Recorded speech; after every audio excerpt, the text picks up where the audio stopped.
قربانی کا جانور جب جو ہے وہ گراتے ہیں ذبح کرنے کے لیے، تو اس پر جب چھری چلاتے ہیں تو یہ بتائیے گا کتنی رگیں کاٹنا جو ہے وہ ضروری ہے اور جائز ہے؟ اور کچھ لوگ جو ہے چھری اس طرح کھڑی کر کے مارتے ہیں جس سے جانور کو کافی تکلیف ہوتی ہے. اب کیونکہ ذبح کا جو فقہاء نے طریقہ فرمایا ہے وہ ذبح اختیاری جو ہے وہ میں آپ کو بتا دیتا ہوں. وہ یہ ہے، اصل میں 4 رگیں ہوتی ہیں. ٹھیک ہے. ٹھیک ہے. ایک ہے حلقوم، سانس کی نالی. صحیح ہے. ٹھیک ہے نا. حلقوم. ہاں. اور ایک کو کہتے ہیں موری. ٹھیک ہے. یہ ہے کھانے پینے والی، کھانا اور پانی وغیرہ آپ پیتے ہیں یہ اس نالی سے جاتا ہے. ٹھیک ہے. اور 2 ہیں ودجین. ٹھیک ہے. ودجین، اور وہ یہ ہوتی ہیں، یہ خون کی نالیاں ہوتی ہیں سائڈ پر. ٹھیک ہے. تو 4 رگیں ہوتی ہیں.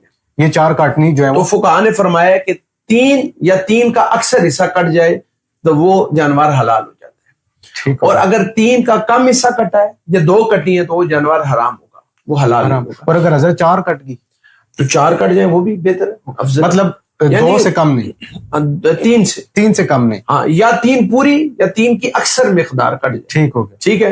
اور چوتھی کٹ جائے تو وہ تو بہت نور اور نالا نور ہے، سونے پہ سہاگا ہے، وہ تو بہت افضل ہے. تو اس میں بڑی احتیاط. دوسرا جو آپ کا اس ریلیٹو سوال تھا کہ عموماً جلدی سانس نکلنے کے لیے چھری لگائی جو ہوتے ہیں کسائی کو آتے ہیں، وہ ایک یہ پیچھے ایک ہوتا ہے، اس کو کہتے ہیں حرام مغز، سفید گودا سا ہوتا ہے. وہ آپ دیکھتے ہیں کہ جب اس کے اندر وہ چھری کی جو آگے والا حصہ ہوتا ہے نوک، وہ ڈال کے اس کو ہلکا سا جھٹکا دیتے تو پورے جانور کا جسم ایک دم کیا ہوتا ہے، اچھلتا ہے، اٹھتا ہے ہلکا سا، پھر وہ یک دم ٹھنڈا ہو جاتا ہے. وہ اس لیے اس وجہ سے کرتے ہیں تاکہ جلدی اس کا سانس نکلے اور ہم جلدی اس کا چمڑا وغیرہ اوپر سے کھال وغیرہ جلدی گوشت کاٹ کے آگے انہوں نے ٹائم ایسا کرنا منع ہے.